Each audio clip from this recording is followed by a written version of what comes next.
दिल्ली दंगल की करेंगे, जिसमें मंगल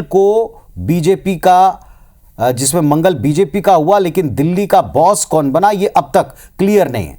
एक अनार 100 बीमार जैसे हालात हैं। दिल्ली विधानसभा चुनाव में शानदार जीत के बाद भी अभी तक दिल्ली का अगला सीएम कौन होगा ये तय नहीं कर पाई बीजेपी। आखिर कहां पेच फंसा है, किन किन नेताओं और चेहरों के ऊपर दांव लगाए, एक रिपोर्ट देखिए।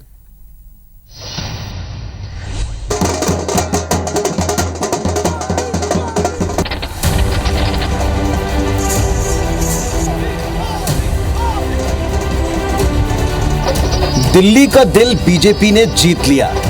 इस जीत का जश्न बीजेपी कार्यकर्ताओं ने पूरे देश में मनाया, लेकिन इस जश्न के साथ साथ हाई कमान के सामने सीएम फेस को लेकर अब एक नया टास्क है। दरअसल बीजेपी को तलाश ऐसे चेहरे की है जो दिल्ली के लोगों के दिलों पर राज करे, पार्टी को मजबूती दे, केंद्र के साथ बेहतर तालमेल के साथ सरकार चला सके।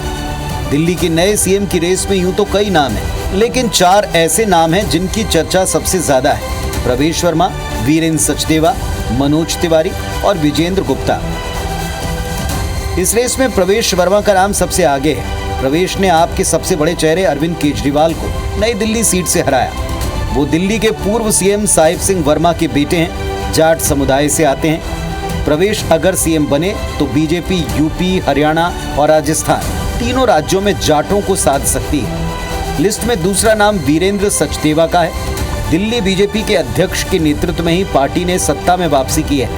संगठन को नई ऊर्जा देने के साथ जीत के रणनीतिकार होने के नाते उनका दावा भी प्रबल है। वहीं वीरेंद्र पंजाबी हैं और दिल्ली में पंजाबियों का बोलबाला है। दिल्ली में सीएम की रेस में मनोज तिवारी का भी नाम शामिल है। भोजपुरी फिल्मों के स्टार होने के नाते वो पूर्वांचली समाज में खासी पकड़ रखते हैं। बीजेपी मनोज तिवारी को दिल्ली की कमान सौंपकर पूर्वांचल के लोगों के दिलों में अपनी अलग जगह बना सकती है। उनके पक्ष में दिलचस्प बात यह कि लोकसभा चुनाव के समय बीजेपी ने मनोज तिवारी को छोड़ सबके टिकट काट दिए थे। विजेंद्र गुप्ता भी दिल्ली सीएम पद की रेस में बताए जाते हैं। वीरेंद्र गुप्ता दिल्ली बीजेपी के अध्यक्ष रह चुके हैं। रोहिणी से उन्होंने जीत की हैट्रिक लगाई। विजेंद्र विधानसभा में बीजेपी का पक्ष मुखर रखने के लिए भी जाने जाते हैं। दिल्ली में अगले सीएम के सवाल पर पार्टी नेता फिलहाल खुलकर कुछ नहीं बोल रहे। फैसला प्रधानमंत्री और केंद्रीय नेतृत्व पर छोड़ा जा रहा है। देखिए, हम ऐसी पार्टी में काम करते हैं जिसमें पार्टी का विधायक दल तय करता है, उसके बाद में पार्टी की लीडरशिप उस पर अपनी मोहर लगाती है। तो जो पार्टी का निर्णय होगा वो सबको मंजूर होगा। भाजपा में कोई भी होता है, भाजपा में कभी सीएम फेस आप देख लीजिए, हरियाणा में भी देख लीजिए, महाराष्ट्र में, उत्तर प्रदेश में योगी महाराज जी को नहीं पता था, खट्टर साहब को नहीं पता था, सैनी जी को नहीं पता था, देवेंद्र फडणवीस जी, किसी को नहीं मालूम होता। वहां पे मध्य प्रदेश में वो यादव जी को नहीं पता था।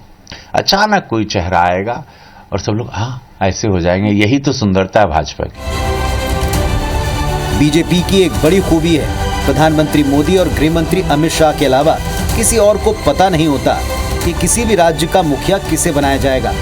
मोदी शाह की जोड़ी अक्सर चर्चा में चल रहे नामों को दरकिनार कर एकदम नए चेहरे के सिर पर ताज पहनाती है। यूपी में योगी आदित्यनाथ, मध्य प्रदेश में मोहन यादव, छत्तीसगढ़ में विष्णुदेव साय, राजस्थान में भजनलाल को कमान सौंपकर मोदी शाह की जोड़ी ऐसा प्रयोग पहले भी कर चुकी है। तो कोई अचरज की बात नहीं अगर दिल्ली का सीएम फेस अब तक जिनकी चर्चा नहीं है उनमें से कोई बन जाए। Bureau report, IBC 24।